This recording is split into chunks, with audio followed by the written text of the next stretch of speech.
The show, a breathtaking drama. The location, a river in Africa. The main protagonists, crocodiles. Supporting actors involved, everything Africa's wildlife has to offer. The expansive stage of the Masai Mara in Kenya is an ideal location for some stunning combats. Heavyweight conflicts and touching family scenes. The show centers on the age-old theme of the hunted and the hunters, life and death.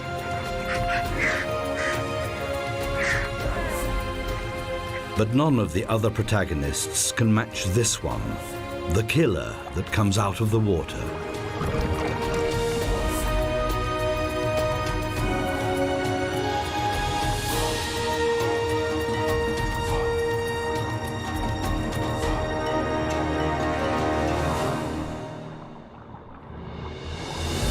Hardly any other region in Africa is home to a greater multitude of animals than the Masai Mara.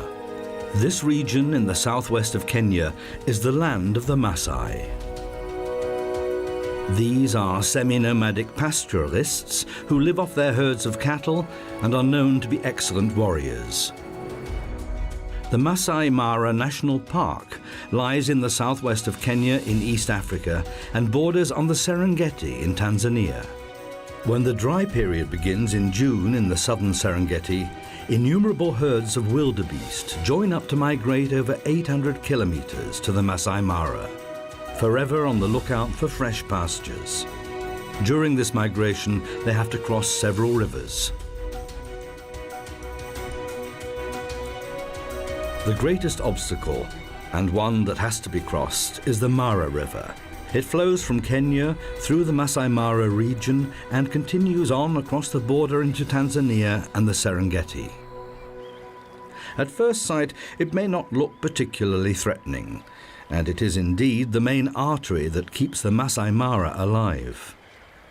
These heat-sensitive hippos rely completely on the river to secure their very existence in the savannah. Nowhere else does the vegetation offer such a wealth of food for the elephants. Depending on their size, these pachyderms also require from 70 to 250 litres of drinking water a day. And nowhere else can lions choose from such a well-stocked table, provided they're ready to wait a bit.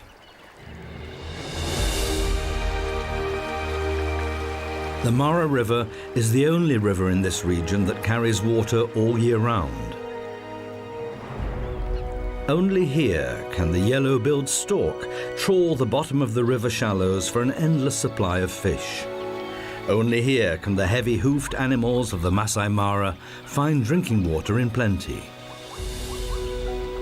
The banks are often crowded with wildlife for that very reason. That slip could have ended in tragedy. Because for many animals, the Mara River that meanders for nearly 400 kilometers through the savannah is the most hazardous river in the whole of Africa. Because of these fellows. Crocodiles spend the majority of their lives just lying around in their armored skins, doing nothing. As cold-blooded animals, they can only regulate their body temperature through their own activities. They have to enjoy extensive sunbathing sessions to enable them to carry out their sorties underwater. The webs between their toes on the rear feet help them to swim.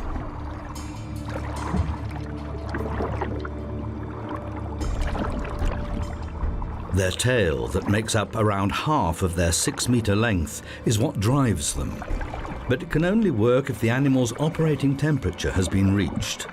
If it falls below 30 degrees, the reptile will return to land to warm up. Half submerged, half above the waterline is a popular position. That way one can keep warm and look as harmless as a large piece of wood. But can mutate into an underwater torpedo in an instant. At the moment, though, there is little prey to go for, so a more leisurely pace is perfectly acceptable. Walking along the riverbed uses less energy than those powerful flicks of the tail.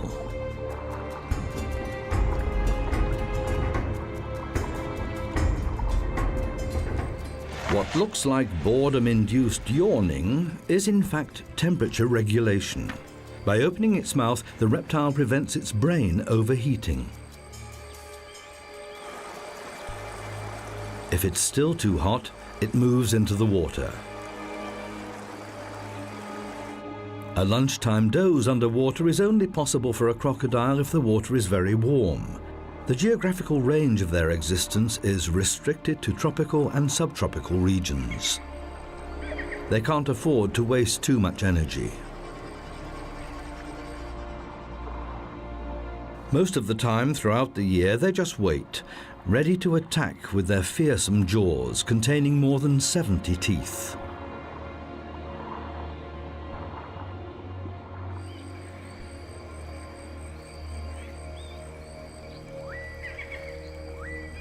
Crocodiles share their habitat with hippos.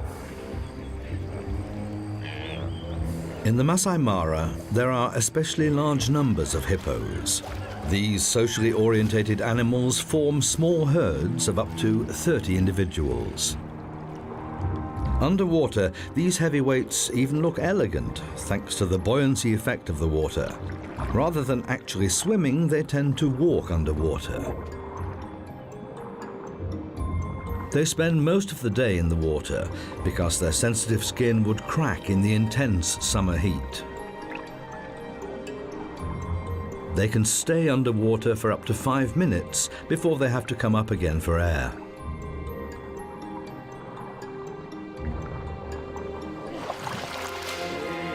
As a rule, one older bull will live together with a group of females and their young. The animals are generally related and maintain friendly contact with one another.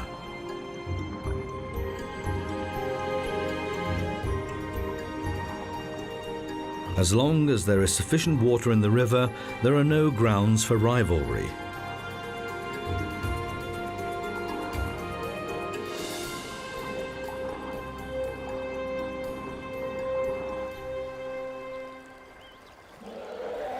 Elephants also like to congregate around the Mara River.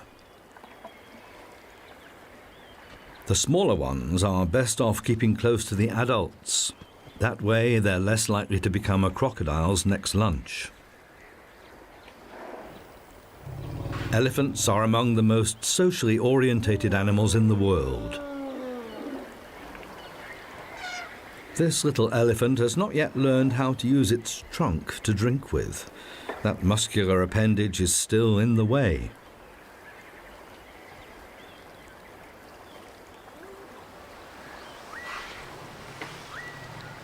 It takes a while for baby elephants to learn what useful tools their trunks are. The older adults can use their muscular trunks as a most versatile multi-tool. During meal times, it fulfills both the grab and the cutlery functions. This little one can't start learning a moment too soon, even if it is kept fed by its mother's milk for many months.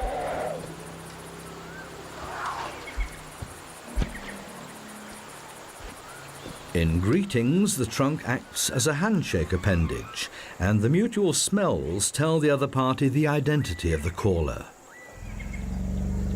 And if it's not quite long enough to scratch with, one can always use a termite hill.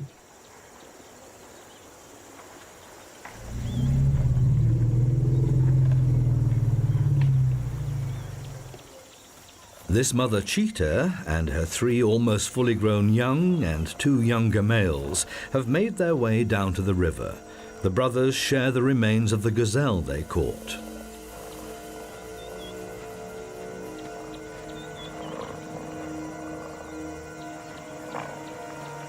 But the female cheetah also has to get some fresh food in for the family.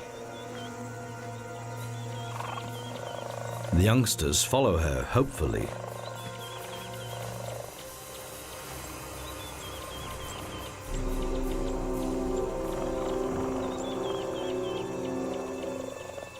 The brothers are so involved that they don't even notice the family.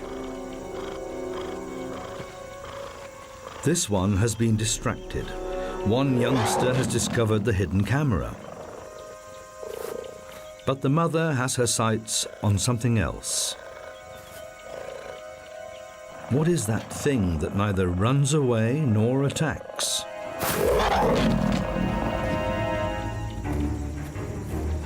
But what she has discovered does indeed run away. She begins the hunt.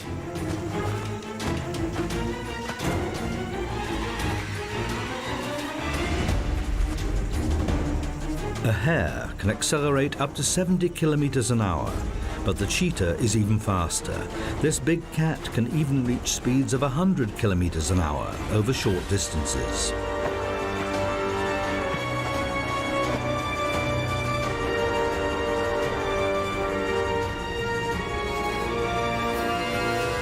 Hares are famous for their zigzag running strategy, but the cheetah is nearly as smart.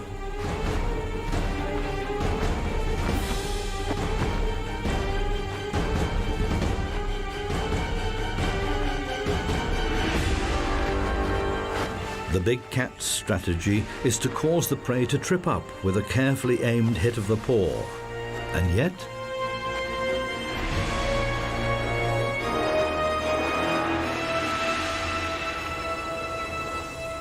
despite that particular failure, no other predator has such a high success rate as the cheetah. Half of its hunting sorties result in a catch. After hunting, the mother needs a long break to protect herself against overheating. The brothers also need time to recover. Full stomachs make one feel sleepy. It's not only the main stretch of the Mara River that is attractive to animals. Its stagnant oxbows are a haven for thriving aquatic vegetation, which has a regular supply of fertilizer thanks to the hippos. The ibises make use of the heavyweight creatures as platforms in their search for insects, some of which they find on the hippos' heads. The crocodiles are even better camouflaged here than in the clear waters of the main river.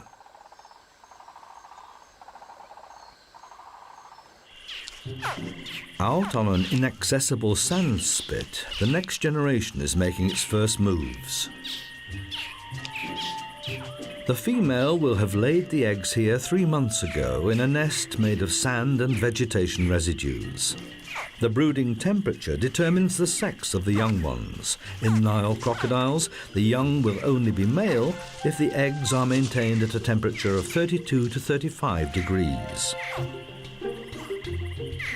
Above or below that temperature range, the young will be female. The calls they produce while still inside the eggs appear to stimulate the brood. They all hatch at the same time. Hardly have they left their nest when they are approached by a cavernous mouth.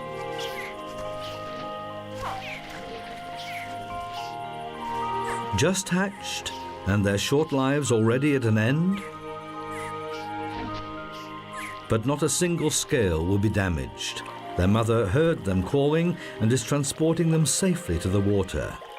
Female crocodiles are extremely caring mothers and keep a watchful eye on their young for quite a while. Early on, these miniature lizards demonstrate their talent at surprising their prey. A fully grown giraffe may not need to worry much about a crocodile, but the act of drinking is still quite awkward. It's not only the fact that they almost have to kneel down to drink. The animal has to apply considerable muscular effort to move its head downwards. Giraffes have a powerful tendon that keeps their head and neck upright when at rest. The river and its green banks attract many giraffes. For a long time it was felt that these animals had developed their long necks simply to give them unrivaled access to the higher leaves on the trees. However, they often eat vegetation at half their height. An alternative theory suggests that the long neck was used for a completely different purpose, to give the bulls an advantage when fighting over a female.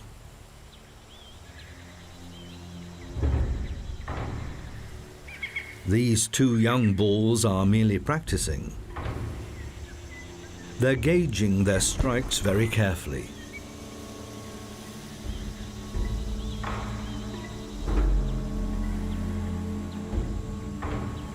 They live in loosely structured bachelor groups, but later become loners.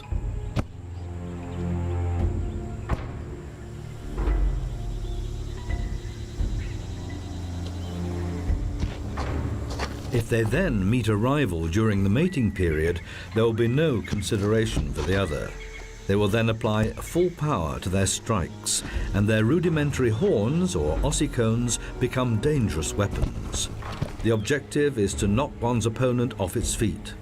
Many contests of this kind have left the loser dead. These two are not in any way intending to injure each other, let alone kill. But practice makes perfect. Afternoon in the Masai Mara. Not quite the ideal hunting time for the lions. This group of banded mongooses is quite safe to pass by. These diurnal animals go hunting as a group. The leader of the pack is one of the older females. Still time for a little nap before work starts in earnest in a couple of hours.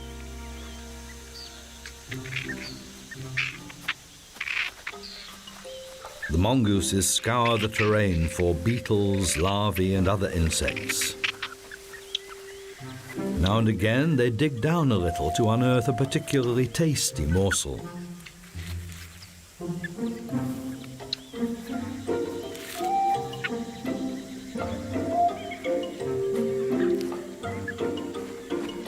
Even if they go out as a group, each mongoose searches for itself. Occasionally, a mother and her young will dig together, but normally mongooses hunt individually for food.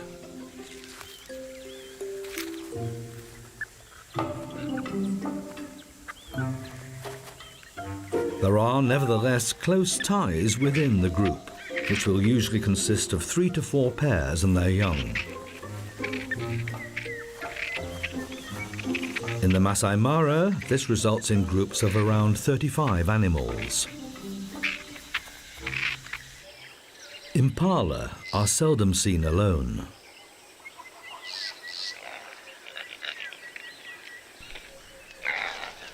This very young male is still allowed to be in the herd. The female is presumably its mother. Otherwise, these herds consist of females and a few of the older males who will fight each other for mating rights during the mating period.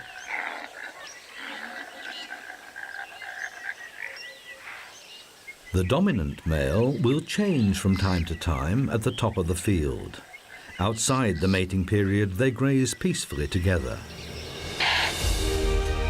In contrast to the wildebeest and zebras, impalas do not migrate outside the national park, so the lions have always got a steady source of food. That's an important point because lions, in contrast to crocodiles, can't go without fresh food for long periods, especially when they have young. They may not be babies anymore, but they're not able to hunt for themselves and rely completely on the adults. But it can take a while before they actually manage to deliver the goods.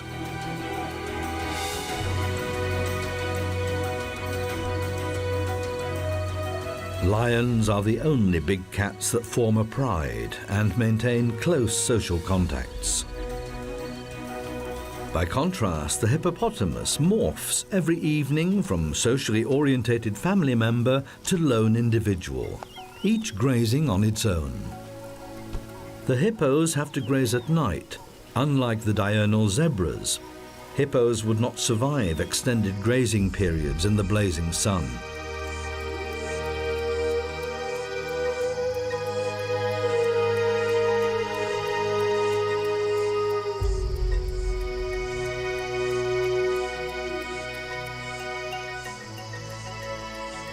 The king of the savannah still does not appear to be in a hunting mood. But soon he will set off on that errand.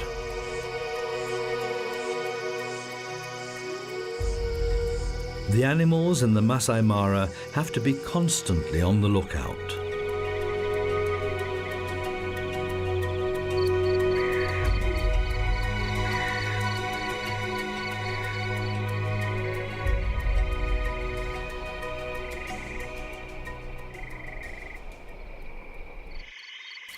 The fact that hippos have skin that is so sensitive to the sun, making them nocturnal grazers, may be linked to their ancestors. They're related to whales.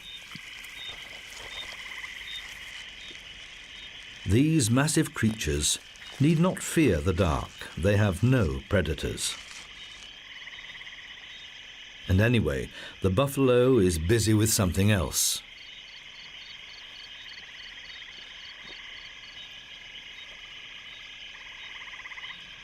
It's in particular the smaller hunters, like the mongooses, that rely on the cover of darkness. The hippo has to devour at least 40 kilograms of vegetation every night, which only accounts for 1 to 1.5% of its body weight.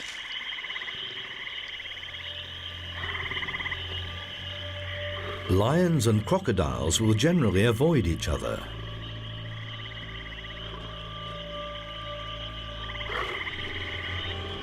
Generally. Lions will indeed protect their young or their dinner carcasses against crocodiles, but don't normally consider them to be prey.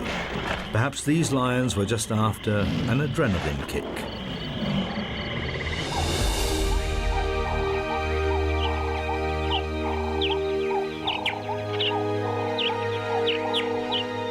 A new day dawns, and with it the start of the greatest drama of the Masai Mara.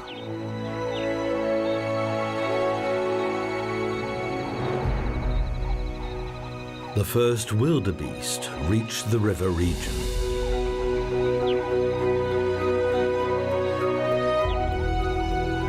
Behind them is an 800-kilometer energy-draining migration.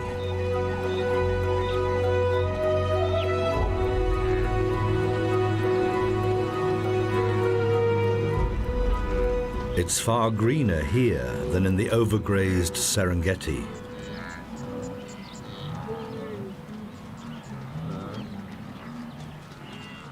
In the Masai Mara, the rain and drought periods are less extreme than in the southern Serengeti.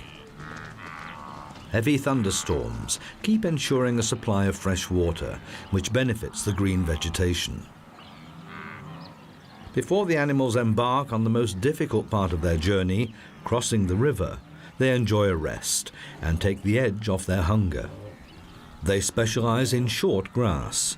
It replenishes itself relatively quickly, but is grazed to nothing in a short time, which is why these animals keep searching for new pastures. Their broad mouths, large incisors, and mobile lips make them the perfect lawn mowers.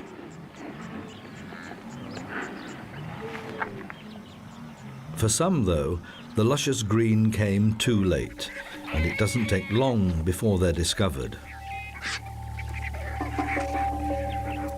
For the vultures, wildebeest that die of exhaustion are a feast.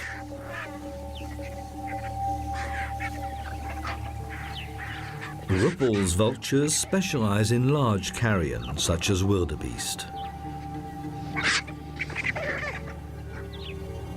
The marabou may be larger than them, but the vulture's sharp curved beaks are far superior, both as meat cutting tools and weapons.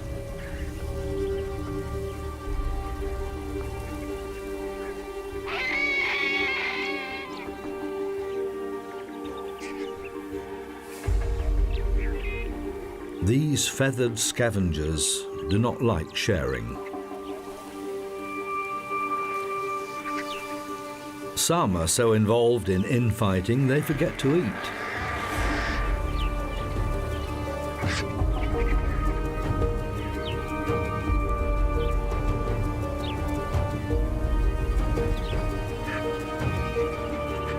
But these quarrelsome creatures provide an important service to the Masai Mara. By stripping carcasses, often right down to the bare bones, they prevent the spread of epidemic diseases.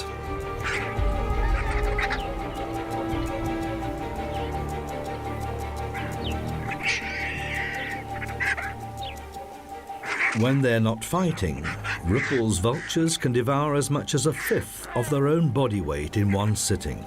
That can be 1 to 2 kilograms.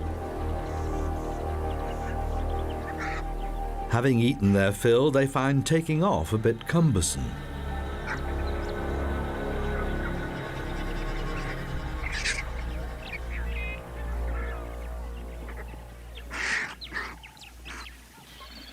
Together with the first wildebeest, we see many zebras arriving in the Masai Mara.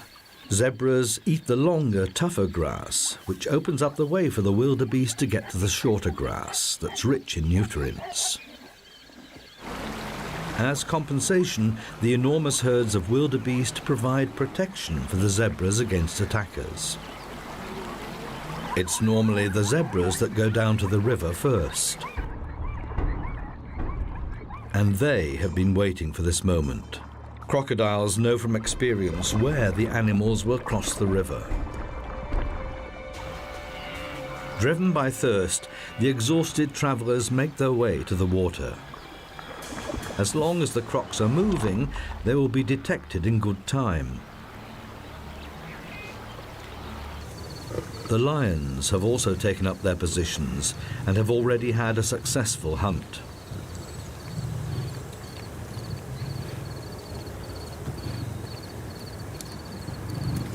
But it's not enough for the full pride.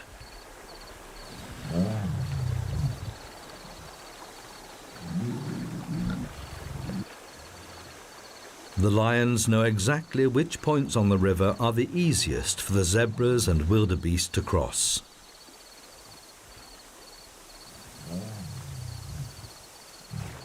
While some of the lionesses keep a watchful eye on the young, others are closely watching out for the arrivals by the river.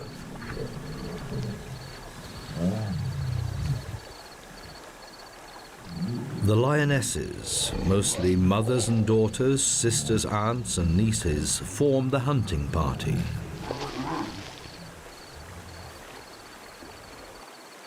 Crocodiles may not be quite as social, but later they will need each other as well.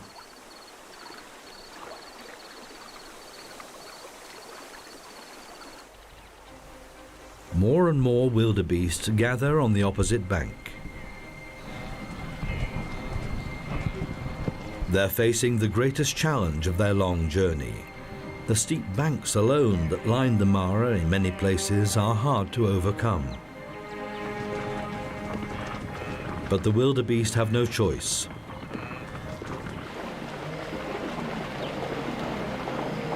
Down by the river, the life-saving herd becomes a liability. Hundreds of animals push their way forwards, leaving no opportunity for escape. The underwater hunters are on their way.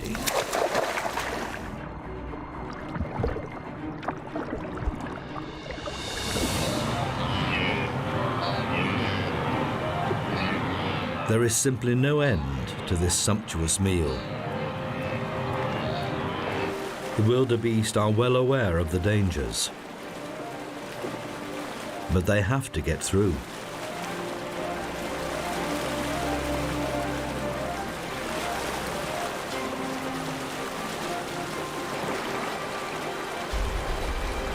The river literally puts obstacles in their way, and those rocks are often deceptively slippery.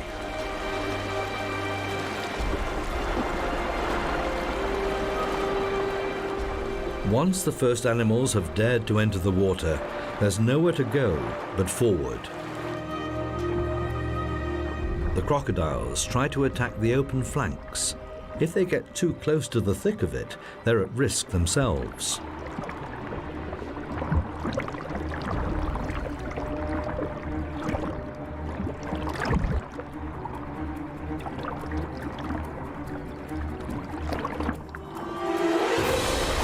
Now the wildebeest have to run the gauntlet. They have managed to reach the safety of the bank.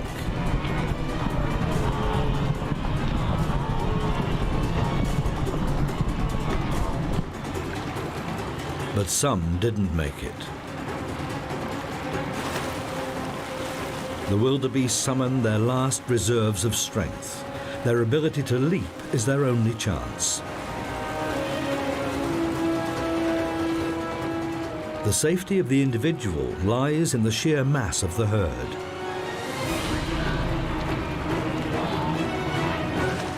But the crocodiles are not alone.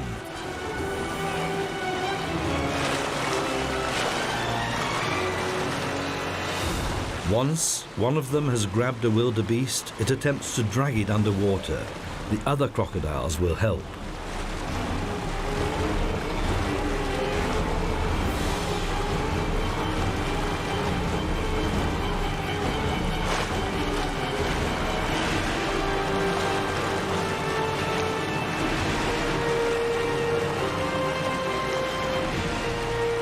Each bite has the force of 2,000 kilos.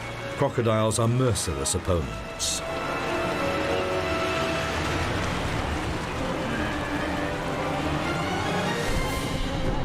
And the animals that pass the first hurdle are faced with the next ambush. The lion attempts to immobilize the wildebeest by biting into its throat.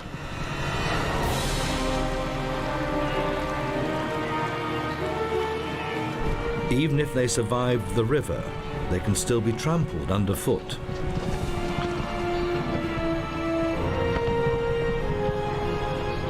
The youngest wildebeest, born only a few months before in the Serengeti, are experiencing this terrifying migration for the first time.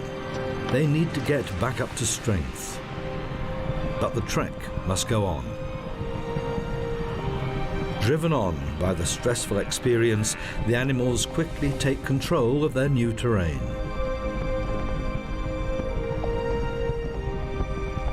This large-scale partnership of convenience will now separate into smaller herds until it's time to return to the Serengeti in 2 months' time, following well-trodden ancestral paths. The Battle of the Mara is over for the time being, and the vultures will finish what the crocodiles could not.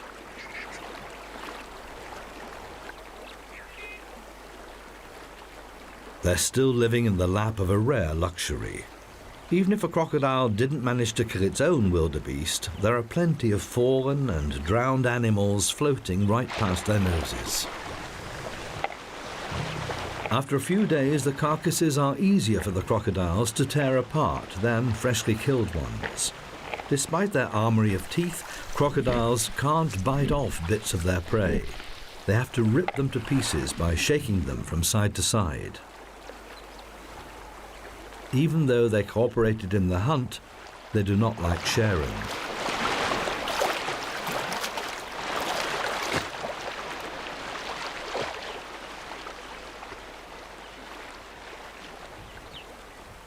For the lions, the riverside hunt is now over. But the pride had a successful hunting trip. There's plenty for everyone, and even the chance for the youngsters to practice dismembering the kill.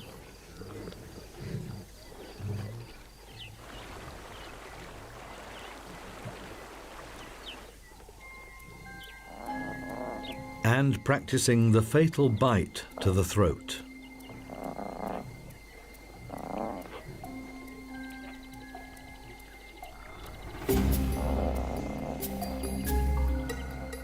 For the youngest, it's all just a game. Their teeth are not yet powerful enough to tear the skin. They still need the adults for that.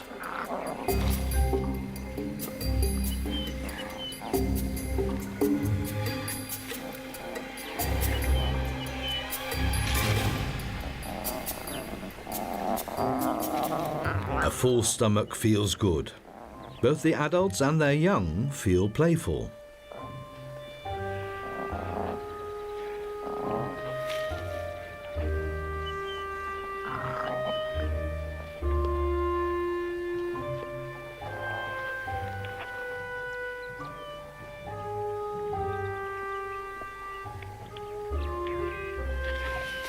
But this unconcerned rollicking can't last long.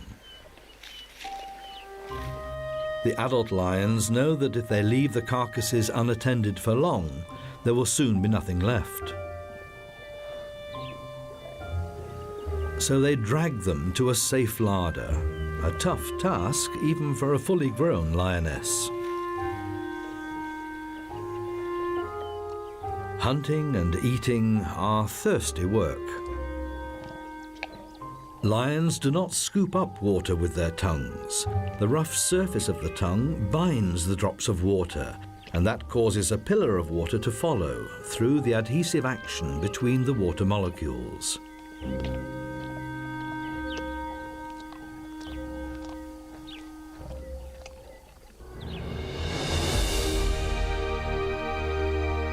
The surface area of the Masai Mara is a mere tenth of the size of the Serengeti.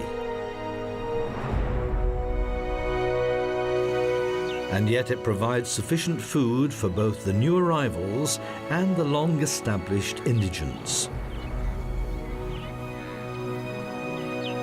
Most of the steppe zebras and wildebeest are migrants. These common Cesabe live here permanently.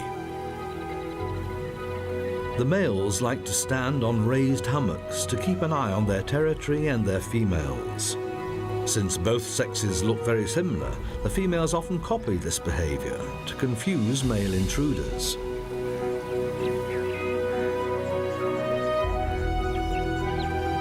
Giraffes have an even better view of the surroundings, which is why zebras like to stay close to the giraffes.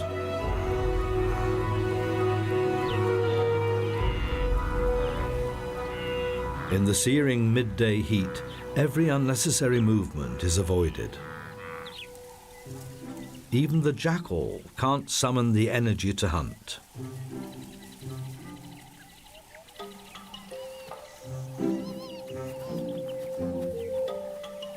The hyenas are no different.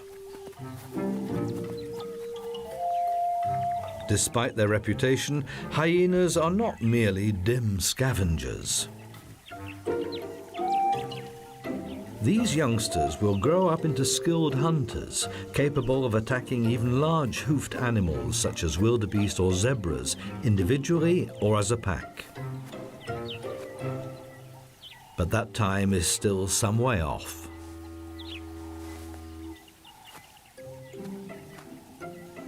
Mother hyenas suckle their young for a year, longer than most other hunters.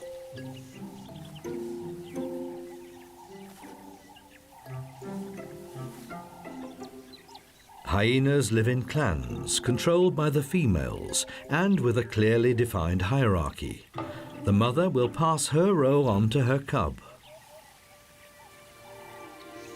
Common Cesabe are the preferred prey of hyenas, but not in the merciless midday heat.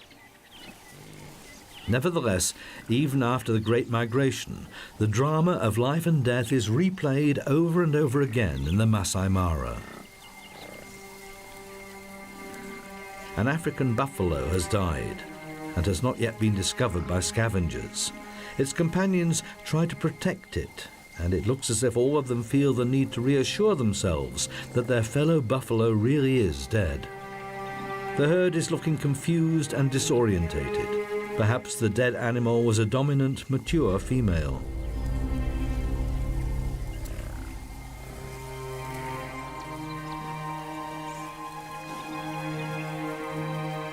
Related cows form a group with a very strict hierarchy. If a high-ranking animal dies, the herd first has to reorganize itself.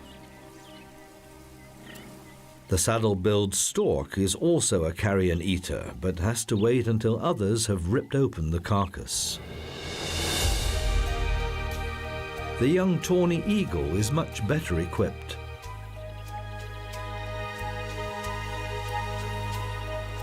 As pure vegetarians, elephants are most definitely not interested in carrion. In contrast to popular belief, however, they do not only eat leaves, In the savannah, they eat almost exclusively grass, and lots of it. An adult elephant will devour 200 to 300 kilograms of vegetation a day.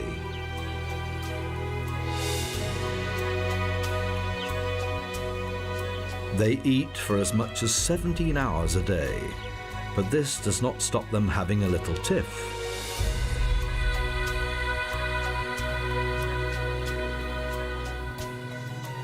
Even the babies try to work out how Mummy does it. But this little one has chosen the wrong place.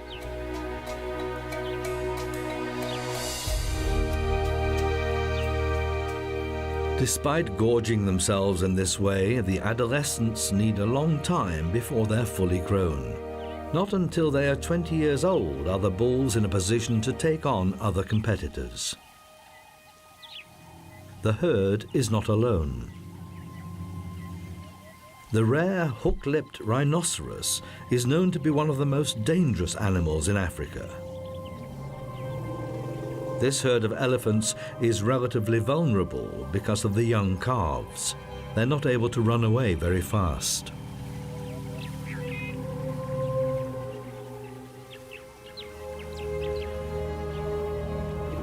The aggressive rhinoceros bull considers the elephants to be a threat. But the lead cow wastes no time and is ready to protect her herd.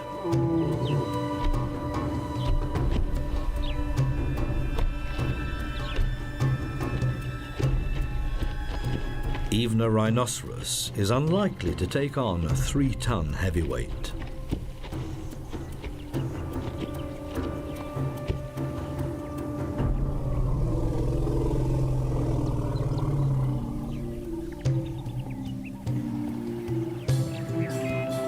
The herd relaxes again. The younger ones are practicing contests for later life.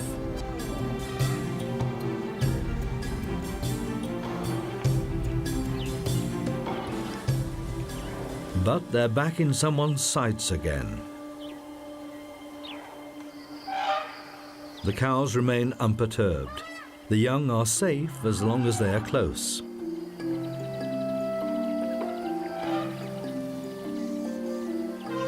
As usual, working out what a useful tool the trunk is fun.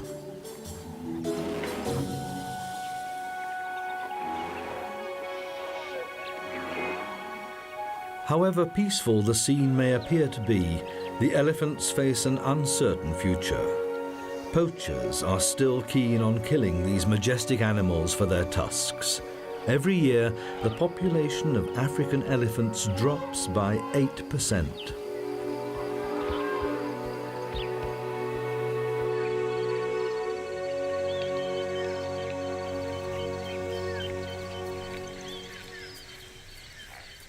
Close to the Mara River, there are many smaller woodland areas, and the impalas love to retreat to these places.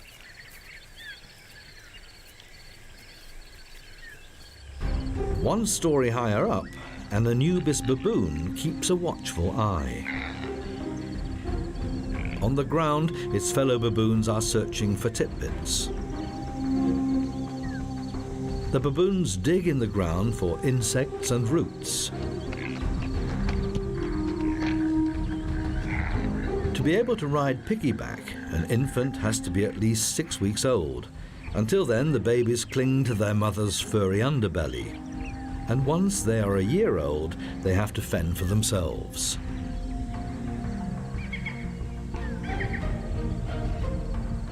At an age of around 3 months, the young begin to take an interest in each other and play together.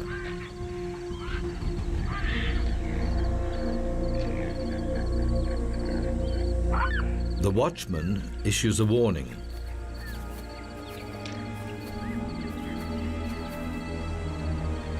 The lion has no chance.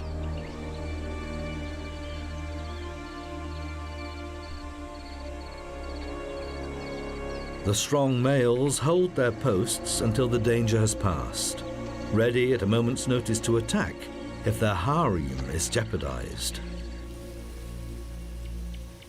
He is a far more dangerous risk for the baboons. Leopards attack from an ambush. The martial eagle has already found its prey.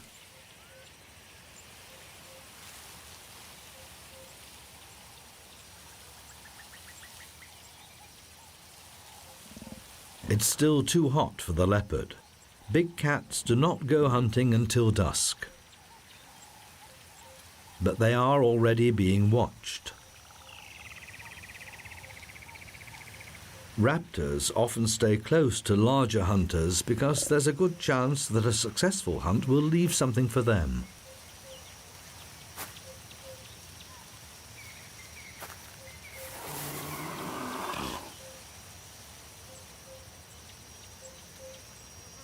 But it's looking as if they will have to wait a bit.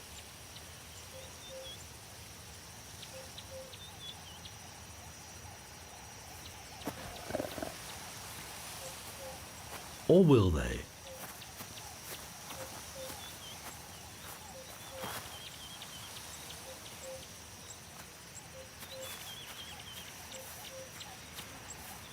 No, this leopard has a rather different aim. He uses a secretion from an anal gland to mark out his territory. The powerful smell is a clear warning to rivals. Keep your distance. The black-backed jackals did not want to wait any longer. But they're having a tough time keeping those annoying vultures at bay.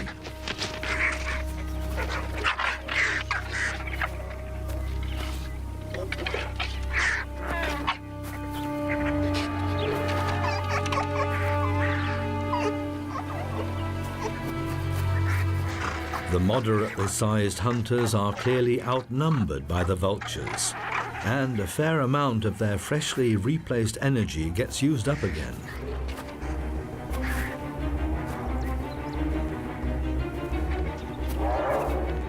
Even a successful hunt in the Masai Mara does not mean that the spoils are all one's own. Frequently, the jackals will have to relinquish their hard-won carcass to larger hunters like lions and hyenas. Jackals, leopards, lions, cheetahs, they all make sure that the life and death drama here is a continuous daily cycle. Each of them has its own way to play the game, and each produces a slightly different, often unexpected result.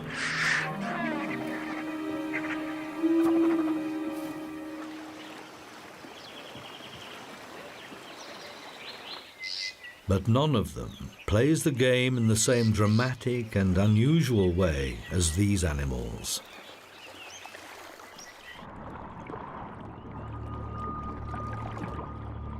They're waiting for the day when, once again, they play the leading role in the greatest drama of the Masai Mara.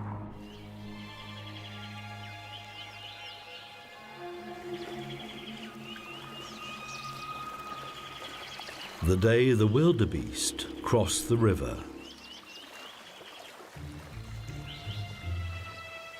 Until that day, there will always be more modest roles to play.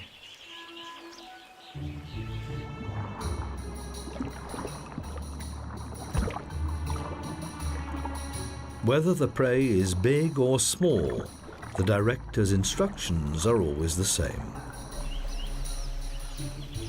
Has this yellow-billed stork not noticed the living tree trunk?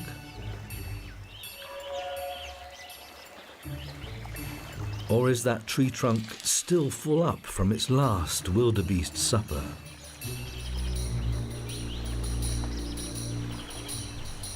Whichever way it goes, there's permanent tension in the air.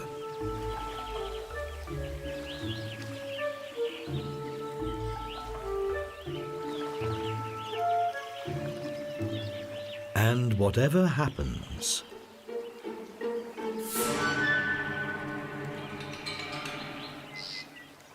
the result is not known in advance.